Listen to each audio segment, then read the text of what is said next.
हमारे हर प्रश्न का उत्तर नाम होता है, क्योंकि तस्मात् शास्त्रम प्रमाणम।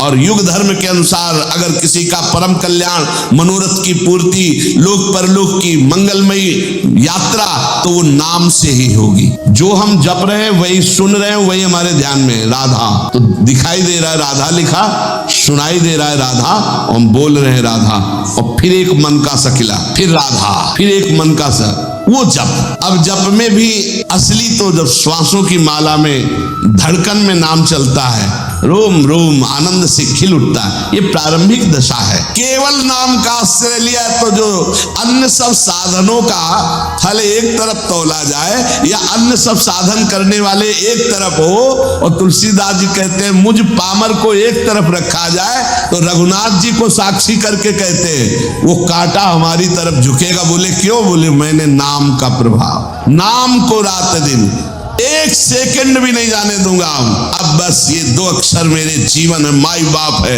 रात दिन प्रभु का नाम, इसलिए मेरी जय हो गई। सब साधन एक तरफ और नाम जापा के एक तरफ, एकमात्र भगवान के नाम में। गोस्वामी जी कह रहे हैं तो सोता है भगवान का चिंतन करके, जगता है भगवान का चिंतन करके, और हर समय नाम जप करता रहता है, उसके ऊपर कलयुग का प्रभाव नहीं पड़ेगा। भगवान का चरणामृत पान करता हूँ, दो चार जो बना वो राम राम जप लेता हूँ, क्योंकि मैं रघुनाथ जी का हूँ। ये ठसक, जो भगवान नाम जप कर रहा है उसकी सदा जय होती है। नाम जप करो, रोज भगवान का चरणामृत पियो, प्रिया प्रीतम का चरणा, ये गंगा जल क्या है, लेकिन नाम को मत छोड़ो। अगर नाम साधन में अपने ले आए, राधा राधा राधा कृष्ण कृष्ण हरि राम कृष्ण जो जप रहे हो, पक्का भगवत प्राप्ति हो जाएगी, चाहे जो हो चाहे जैसे हो। कई बार सत्संग में कहा चरणामृत का नियम ले लो, बिना चरणामृत के भोजन मत करो, पहले चरणामृत जाएगा प्रभु का तब भोजन पाएंगे। ऐसा नियम लिए हो? सुबह होते ही पहला बात होनी चाहिए चरणामृत अपनी जिह्वा पे जाए। भागीरथी जल पान करो और नाम द्वय राम के लेत नितय हो। देखो बोले जो बना हमसे दो चार बार नाम ले लेता हूँ, भगवान का चरणामृत पीता हूँ, गंगा जल पीता हूँ। कलिकाल हमारी तरफ देख मत लेना, और नहीं देखेगा कलिकाल। नाम जब चल रहा है बुद्धि भ्रष्ट नहीं होगी, नहीं भ्रष्ट कर देगा। कलिकाल ने बुद्धि को भ्रष्ट कर दिया, बिना धर्म के, बिना भगवत भजन के पशु की तरह जीवन व्यतीत हो रहा है। ना मुख में तेज है, ना हृदय में दया है, वही असत आचरण फैलते चले जा रहे हैं। सबसे प्रार्थना है अगर इस कलिकाल में परम सिद्धि प्राप्त होती है तो केवल नाम जप से प्राप्त होती है, मान लेना। ये शास्त्र सम्मत बात कहते हैं। कृतयुगे ध्यायते विष्णुम त्रेतायाम यजते मखई द्वापरै परिचर्यायाम कलौ तद्धरि कीर्तना। कलयुग केवल नाम आधारा, सुमिर सुमिर नर उतरे पारा। गोस्वामी जी महाराज कह रहे हैं मैंने भगवान के नाम के बल से विजय प्राप्त कर ली कलयुग पर, माया पर। मेरे जाति पात ना चाहो काहू की जाति पात, मेरे को काम को ना हो काहू के काम को।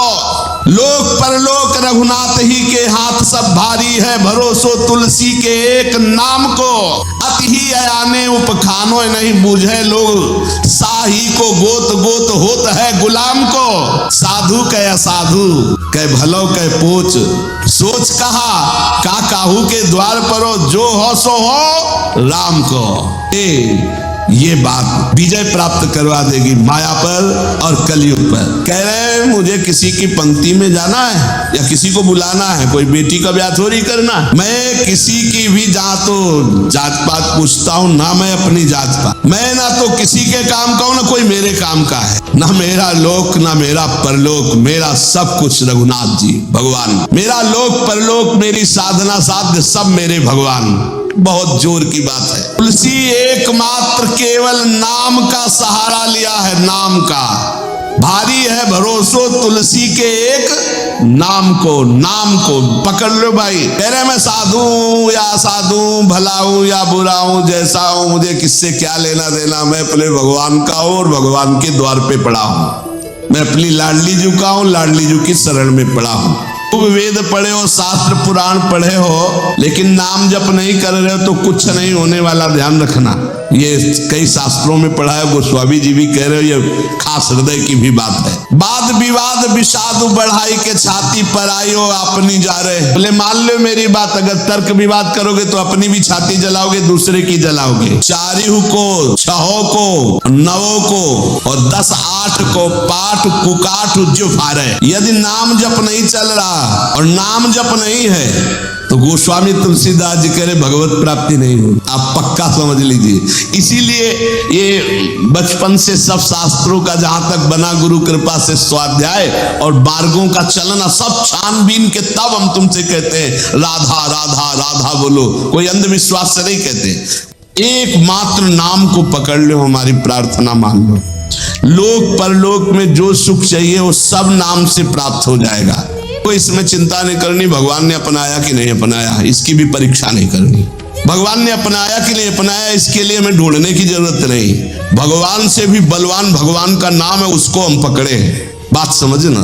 गोस्वामी जी कह रहे हैं जोगुना विराग कलयुग है, अष्टांग योग का फल है परमात्मा में समाधिस्थ हो जाना। कोई बिरला योग का प्रयोग परमात्मा समाधि के लिए करता है। आप देख लीजिए, हम जो योग करते हैं उसका उद्देश्य क्या है? अनुलोम विलोम कपालभाति जो भी करते हैं उसका उद्देश्य क्या है? शरीर स्वस्थता। ध्यान से देखिएगा, शरीर स्वस्थता का उद्देश्य क्या है? भोग, समाधि नहीं। जो अष्टांग योग का फल है समाधि, कलयुग में नहीं रह गया। कोई बिरला होगा, हम ये नहीं कहते भगवान की सृष्टि में ऐसा नहीं हो सकता, होंगे, कोई बिरले होंगे, लेकिन प्रगट में देखने में जो आता है वो योग का प्रयोग शरीर स्वस्थता और शरीर स्वस्थता का प्रयोग भोग। आप देख लीजिए, गोस्वामी जी कहते हैं कि अब मैं देख रहा हूं कलयुग ने अष्टांग योग में भी अपना प्रवेश कर लिया, जिससे योग का फल जो चित्त वृत्ति का निरोध करके परमात्मा में समाधिस्थ होना है गया। कोई बिरला होगा।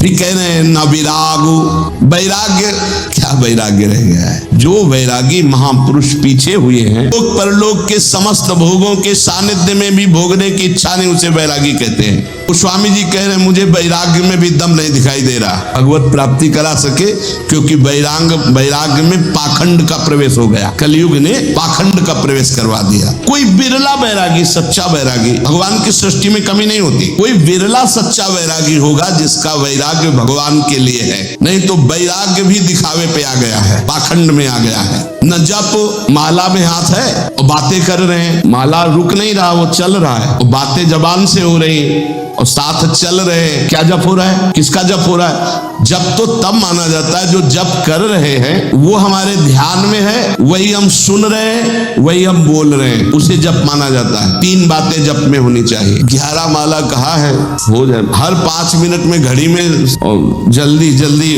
स्वाद नहीं, रुचि नहीं, मन नहीं, बस कोई तो ऐसे माला सरकाते कि हमें लगता है कि अगर रा बोले तो भी नहीं सरकेगा। राधा राधा तो बहुत बड़ी बात है, अगर वो रा बोले तो इतनी रफ्तार से नहीं चलेगा।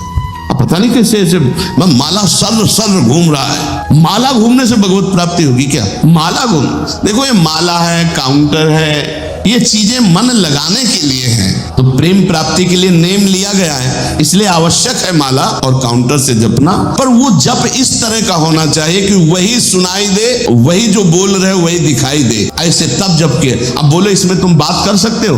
हिम्मत नहीं कि तुम बोल सको, तुम्हारी हिम्मत नहीं कि बोल सको, क्योंकि बोलोगे तो क्रम टूट जाएगा। जब अपने लोग अभ्यास करते थे तालू में जिब्या ऐसे लगा के ऊपर बोलना विष जैसा लगता था, क्योंकि वो क्रम टूटेगा, वो चल रहा है। गोस्वामी जी कह रहे हैं कि जो मंत्रानुष्ठान है अब वो नहीं दिखाई देता, कलयुग का बड़ा प्रभाव है। और जाग माने यज्ञ।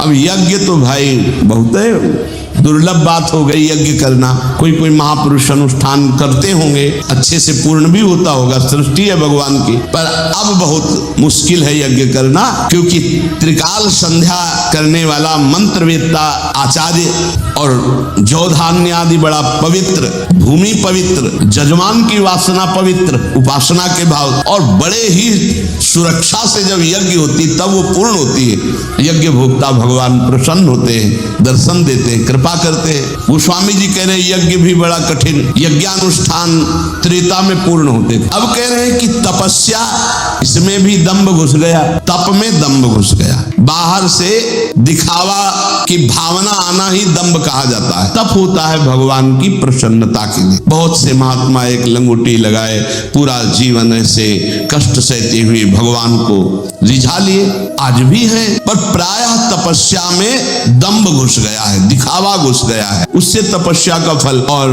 भगवान तपस्या समर्पित करके दैन्य होने से भले मिल जाए, नहीं तपस्या से भगवान को नहीं खरीदा जा सकता। तप के द्वारा भगवान को खरीदा नहीं जा सकता। तप में शक्ति संचय होती है, पर अहम त्याग करके वो तप भगवान को समर्पित कर दे तो भगवान की प्राप्ति हो जाए।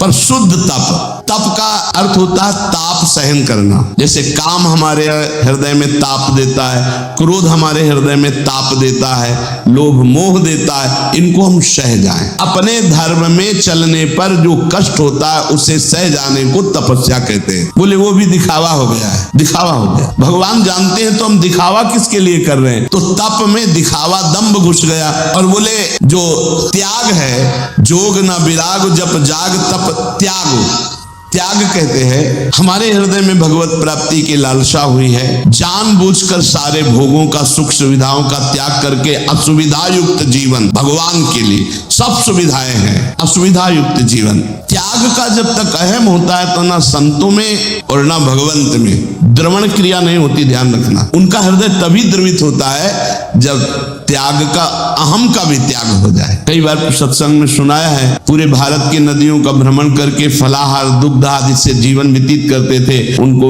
जब सुनने को मिला महाप्रभु चैतन्य देव की महिमा की कीर्तन में अमृत बरसता है, उन्होंने लगा कि जब मैं जाऊंगा तो मैं त्यागी हूँ, समस्त तीर्थों का अवगाहन किए हूँ, फलाहार दुग्धाहार रहता हूँ, तो महाप्रभु गले से लगा ले। कीर्तन में पहुंचे, जे भी पहुंचे तो महाप्रभु का कीर्तन रुक गया और कहा कौन बहिर्मुख पुरुष आ गया जिससे कीर्तन का रस सूख रहा है? और वही आए हुए थे। बोले हटाओ इनको, हटा। अब वो जो दूर जा करके खड़े हुए और रोने लगे कि प्रभु क्या मुझ जैसे अधम का आपके चरणों में कोई स्थान नहीं मिलने का? अगर आप जैसे महापुरुष, अंदर से प्रार्थना करते, आप जैसे महापुरुष मुझ जैसे अधम को स्वीकार नहीं करेंगे, फिर मेरा उद्धार कैसे? महाप्रभु दौड़ पड़े और जाके गले से लगा लिया और कीर्तन में उन्मत्त कर। अहम का त्याग, त्याग की स्मृति का त्याग, दैन्य भाव, तो त्याग का भी महत्व भगवत प्राप्ति नहीं करा सकता। ध्यान देना, कलयुग की चाल का ध्यान देना, आप सब हृदय वाले हैं। घर गृहस्थी में उतने पापाचरण की वृत्ति नहीं आएगी जितना तीर्थ में आने की संभावना है। क्यों आने की संभावना है? कलयुग की कुचाल है कि यहाँ का पाप वज्र की तरह होगा, तुम्हारी दुर्गति होगी। ब्रह्मा जी के 4 ये युग पुत्र हैं, सतयुग, त्रेता, द्वापर, कलयुग। सतयुग से कहा मैंने सृष्टि की रचना में नरक की रचना की है, उसका भी ध्यान रखना, कुछ लोग उधर भी जाना चाहिए। बोले प्रभु हमारे राज्य में कोई नरक जाए असंभव, आपकी इस आज्ञा का पालन नहीं हो पाएगा। सतयुग ने कहा। त्रेता से तो त्रेता ने कहा बड़े भैया का अनुसरण करेंगे। द्वापर से कहा तो द्वापर ने कहा हम आज्ञा पालन करने की सम्यक चेष्टा करेंगे, आपकी आज्ञा का पालन हो कि कुछ लोग जो अधर्माचरण करेंगे वो नरक भेजे जाए। सतयुग में अधर्माचरण। त्रेता में कलयुग से कहा तो उनका बड़े भैया ने जैसे साफ जवाब दे दिया आपको कि हमारे राज्य में भूल चूक से कोई चला जाए नहीं, नरक नहीं जाएगा। तो वही हम उत्तर देते कि हमारे राज्य में भूल चूक से कोई स्वर्ग या परम पद चला जाए, सबको नरक भेजेंगे सीधे। कलयुग सीधे आओ फुल नरक, चिंता मत करो महाराज, आज्ञा का पालन हम करेंगे। हर जगह तीर्थ याटन में व्यसन, व्यभिचार, छल, कपट, चोरी ये निषेध है, पर लोग तीर्थ याटन में जाकर के ऐसे अपराध ज्यादा कर देते हैं। नशा करना, व्यभिचार करना, चोरी करना, क्रोध करके लड़ाई कर लेना, किसी तीर्थवासी को पीट देना, अपमान कर देना, ऐसे बहुत तरह से। वेद विधि किम है? अब वेद विधान तो वो समझे जो शास्त्र स्वाध्याय करे, जो खूब महापुरुषों का संग करे, वो जान पाता है क्या करना चाहिए क्या नहीं करना चाहिए। तस्मात् शास्त्रम प्रमाणम ते कार्य व्यवस्थित हो। अब यहाँ फुर्सत नहीं है मोबाइल से, टेलीविजन से, पेपर से, संसार की बातों से, तो कौन पढ़े योग वासिष्ठ, कौन पढ़े भगवत गीता की टीका, कौन पढ़े श्रीमद् भागवत महापुराण, कौन पढ़े वेद के सिद्धांत? तो कैसे पता चलेगा जीव का कर्तव्य क्या है, क्या करना चाहिए क्या नहीं करना चाहिए? ऐसा नहीं वैदिक सिद्धांत को जानने वाले नहीं है पर बिरले कोई। तो भगवत प्राप्ति इसमें भी बड़ी कठिन। गोस्वामी जी कहे तुलसी सो पोच ना भयो है, नहीं हुए है कहूं। अब मैं तुमसे अपनी बात कह रहा हूं कि मेरे जैसा पामर कोई न हुआ है ना है। पहले तो बताया इन सब से अब भगवत प्राप्ति नहीं होने वाली, ध्यान दे लो। बहुत बढ़िया सिद्धांत, ये सब शास्त्रों का सिद्धांत, हृदय सम्मत सिद्धांत गोस्वामी जी कह रहे।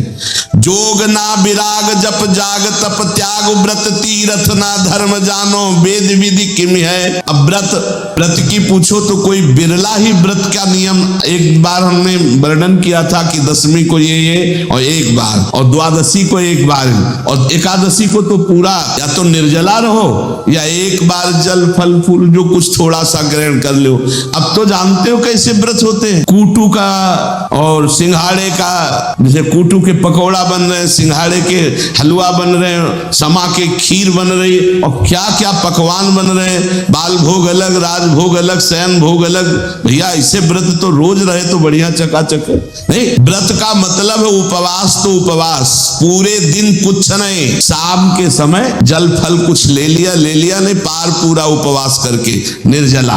एक कोई भी व्रत रहो तो ऐसे थोड़ी है कि पुआ पकौड़ी और सब इधर उधर के जोड़ बटोर करके के वही खाना पे, अरे मर जाओगे क्या एक दिन के लिए। व्रत रहो तो शाम से, हर व्रत में मंगल विधान होता है, जो हम जलते हैं, जो भूख से व्याकुल होते हैं, उससे हमारे पाप नष्ट होते हैं। अब ऐसा व्रत नहीं रह गया, डकार आ जाए और दिन चाहे ना आवे, व्रत के दिन जरूर डकार आवे। इतना बड़ा तरबूज फल भी तो डकार आ जाए पक्का। व्रत किस बात का, दबा दबा के फल फूल और सब मिष्ठान और सब आ रहे हैं। अब बोले व्रत है तो भाई ऐसे व्रतों से भगवत प्राप्ति नहीं होती। व्रत रहा गया है, शास्त्रों में वर्णन है, आप देखो अयो व्रत का वर्णन है, चंद्रायण व्रत का, कृच्छ व्रत का, बड़े बड़े व्रत का। कौन सा व्रत रह गया है, अब रसेंद्री का व्रत रह गया है। एक पत्ता मुख में रख लेते हैं माता जी, अपर्णा नाम पड़ गए, तब भगवान शिवपति रूप में प्राप्त, तब भगवान की प्राप्ति। व्रत तो तुलसीदास जी कह रहे हम तुम्हें बता दें, हम सब तरह से पामर हैं। देखो महापुरुषों का हृदय, तुलसी सो पूछना भयो है, नहीं हुए है कहूं, मेरे जैसा पामर न कोई है और न कोई होगा। सोचे सब आके अग कैसे प्रभु क्षमी है, मेरे तो न डरू, मुझे कोई डर नहीं है भाई। क्यों, तुमने क्या पा लिया कि तुम्हें डर नहीं। सीधे भगवान से कह रहे, खलान खई है तुम्हें सज्जन ना गमई है। दुष्ट लोग इस बात से प्रसन्न होंगे, अब देखते हैं इसकी कौन सी दशा होगी। और सज्जन लोग इस बात से दुखी होंगे कि तुलसी राम का है, इसका अहित कैसे हो सकता है। तो कह रहे हैं मुझे डर नहीं, सुनो रघुनाथ जी, भले सुकृति के संग मोहि तुला तौलितो, तपस्वी व्रती तीर्थयाटन योगी जपी त्यागी, इन सबको एक तुला में रख लो हे रघुनाथ जी, और तौला जाए, मेरी तरफ कांटा भारी होगा। बोले क्यों महाराज? बोले हम पहले कह दिया कि बहुत पामर है, पहले कह दिया, हम ये नहीं कह रहे कि बहुत हम महान हैं, लेकिन जब इन सब साधन करने वालों को एक तरफ और मुझे तौला जाएगा तो मेरी तरफ झुकाव होगा, वो हल्के हो जाएंगे। बोले क्यों? नाम के प्रसाद भारू मेरी ओर नमी है, क्योंकि मैंने केवल नाम का आश्रय ले लिया है। ये खास बात, नाच हूं ना अपनायो लोक झूठी है परिपय, प्रभु ते प्रबल प्रताप प्रभु नाम को पायो, नाम चारु चिंतामणि उर करते न खसई हो, अब लो नसानी अब ना नसई हो। समझ लो सत्संग में इस कलयुग ने सबकी बुद्धि को भ्रष्ट कर दिया। हरिवंश महाप्रभु के पाए जान जगत में सब जन, कपटी कुटिल कलयुगी टंचु, सबकी बुद्धि में कलयुग अपना प्रभाव दिखाए। गोस्वामी जी कह रहे हैं इस संसार में ना तो कोई जाग रहा है और ना सो रहा है, अब प्रपंच में फंसे। बोले नहीं, जागते भी है सोते हैं, तो गोस्वामी जी कह रहे हैं हम जागना किसे कह रहे हैं और सोना किसे कह रहे हैं। बोले जागिबो जो जीह जपे नीके राम नाम को, और सोईबो जो राम के स्नेह की समाधि सुख। सोना किसे कहते हैं? भगवान के चिंतन में डूबा हुआ आनंद मगन, कब निद्रा में चला गया फिर जगा भगवान के चिंतन, इसे सोना कहते हैं। बोले संसार के जीव न सोना जानते हो न जागना, और जागना किसे? जब चेतना में है तो हर समय जवान से नाम जप कर रहे। गोस्वामी जी कह रहे कलयुग है, जीव जीवन का जीवन पूरा व्यर्थ नष्ट कर रहा है कलयुग। मनुष्य के दुख, शोक, रोग रो रहे हैं, जिंदगी बर्बाद हो रही, काम, क्रोध, क्लेश सबके हृदय में बाढ़ आ रही है। राजा, रंक, रागी, विरागी, भागी, अभागी सबको कलयुग ने अपने ग्रसित कर लिया है। कुटिल कलयुग का ऐसा प्रभाव है कि सबको अंधा कर दिया है। वह धंधा रसेंद्री जनेंद्री का, ईमानदारी से देख लो। खूब बढ़िया खाने को मिले, भोगने को मिले, अंधा कर दिया। ना ये चैन से सो पा रहे, न जाग पा रहे। चैन से सोना है भगवान का चिंतन करते हुए, भगवान के चिंतन में सोना, और जागना है रात दिन नाम चल रहा है, यही जगना है। गोस्वामी जी कह रहे हमारे ऊपर कलयुग होश में नजर मत डाल देना। सुनिए कराल कलिकाल भूमिपाल तुम जाय घालो चाहिए कायदो राखे ताय को। ए महिपाल हो तुम, कलयुग तुम्हारा राज इस समय फैला हुआ है। तुम राजा हो मानते हैं, तुम सबको नष्ट कर रहे हो ये भी जानते हैं, सबको बुद्धि भ्रष्ट, तब में कौन बचा है। सुनिए कराल कलिकाल भूमिपाल तुम जाय घालो चाहिए कायदो राखे ताय को। इसको तुम नष्ट करना चाहो, उसे कोई बचा नहीं सकता भगवान के सिवा। अरे बुद्धि बदल दी महाराज परीक्षित की, जो गर्भई में भगवान का दर्शन किए थे, मरा हुआ सांप ऋषि के गले में ऐसे विनोद में डाल दिए। वो विनोद है, वो समाधिस्थ महात्मा है, इतने बड़े पूज्य महात्मा, उनके गले में एक मरा हुआ सांप डाल दी। बुद्धि खराब कर देता कलयुग। गोस्वामी जी कह रहे देखो, मैं कोई अहंकार से नहीं कह रहा। ए कलयुग, हाँ तो दीन दूबरो बिगारो ढारो रावरो ना मैं हूं ते हूं ताई को सकल जग जाहि को। वैसे बहुत दीन हूं, बहुत दूबरा हूं, पर ऐसा मत समझ लेना मैं बहुत बड़े का हूं। ए कलिकाल साची कहो कलिकाल कराल में ढारो बिगारो तिहारो कहा है। काम को, कोह को, लोभ को, मोह को महिषोवान प्रपंच रहा है। हाँ जगुनायक लायक आज पे मेरी ओ टेव कुटेव महा है। जानकी नाथ बिना तुलसी जग दूसरों सु करी हो ना हा है। तू अपना इतना प्रभाव बढ़ा लिया, सारे जगत को काम, क्रोध, लोभ, कपट, मोह, हिंसा, दंभ, पाखंड, मदिरा पान, मांस खाना, बेविचार करना फैला दिया तूने। पर मैं हाहा तेरे से नहीं खा सकता। मैं रघुनाथ जी कहूं देख तू मेरा कुछ नहीं बिगाड़ सकता। क्यों? भागीरथी जलपान करो और नाम द्वय राम के लेत नितय हो। मोको न लेनो न देनो कछु कल भूली न रावरी और चितय हो। रोज भगवान का गंगा जल पान करता हूँ, चरणामृत, और जितना बना 2-4 नाम जप कर लेता हूँ। कलयुग होश में हमारी तरफ देख मत लेना। जान के जोरी करो परिणाम तुम्हें पछतई है पै मैं न भितई हूँ। तुम्हें बता दे कि अगर हमारी तरफ देखा, कुछ उपाय किया हमारे नष्ट करने का, मेरा तो कुछ बिगड़ेगा नहीं, मैं डरूंगा नहीं, लेकिन हो सकता है तुम्हारा बिगड़ जाए। बोले कैसे? बोले ब्राह्मण जो उगल्यो उर्गारी होत्यो ही त्यारे हिये ना हितई हो। महिम गरुड़ जी ने जब एक भोजन आहार एक जगह लिया तो उसमें एक ब्राह्मण भी आ गया, ब्रह्म ऋषि। बाघ पैदा हो गई गरुड़ जी के तालु पे, तत्काल उगल दिया। बोले समझ लो जो भगवान का भजन करते तो गरुड़ जी नहीं लील पाए तो एक कलयुग तू क्या बिगाड़ लेगा। रोज भगवान का चरणामृत पान जो करता है और जो नाम जप करता है, कुछ नहीं बिगड़ेगा। जिते विनायक शुभ अशुभ विघ्न, सेवक जी महाराज, जिते विनायक शुभ अशुभ विघ्न करे नहीं कोई, विघ्न करे नहीं कोई, डरे कलिकाल कष्ट भय, अरे सकल संताप हरस हरिनाम जपत जय। गोस्वामी जी कह रहे वाद विवाद विषाद बढ़ाई के छाती पर आई और अपनी जानो, तर्क वितर्क वाद विवाद करके अपना हृदय जला, दूसरे का हृदय जला, तुम्हें जैसा मनावे। मेरी बात सुन लो, चारियों को, छहो को, नव को, 10-8 को पाठ कुकाट जो पारे, स्वार्थ को परमारथ को कलि कामद राम को नाम विसारे। यदि भगवान का नाम तुम नहीं जप रहे हो, 4 वेद 6 शास्त्र 9 व्याकरण 18 पुराण कंठस्थ किए हो, तो भले जैसे कुकाठ को चीरने से कुछ हाथ नहीं लगता, ऐसे कुछ हाथ नहीं लगेगा।